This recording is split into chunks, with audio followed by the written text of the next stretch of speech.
करायचं होतं काय आणि करून बसलो काय असाच विषय झाला की आपल्याबरोबर.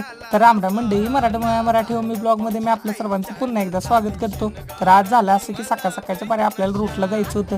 मग काय भावाला घेतलं आणि निघालो की थेट रूटला. भावाचा विषय असा चालला होता की कुरकुऱ्याचा पुडा फोडून झाला की इकडं बुरकुट पण फोडून टाकलं आणि भाऊ नुसतं खातच होता.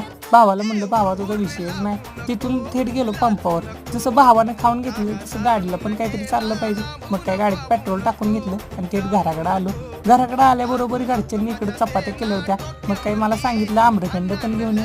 मग काही थेट बेकरीत गेलो. भावाची आपल्या बेकरी. भावाला म्हणलं आम्रखंडचं पॅकेट पाहिजे. भावाने लगेच आम्रखंडचं पॅकेट काढलं. भावाच्या बेकरीत सगळ्या प्रकारच्या व्हरायटीमध्ये सगळ्या वस्तू भेटतात किंवा एकदा अवश्य भेटतात. आणि त्याच्यानंतर मग ती सगळं विषय घेतला आणि फ्रीजकडे गेलो. फ्रीजकडे गेल्यानंतर तिथे किटकॅटच्या कॅडबरी दिसल्या. मग काय घेतलं की 2-3 आणि घरी येताना विचार केला करायचं होतं काय.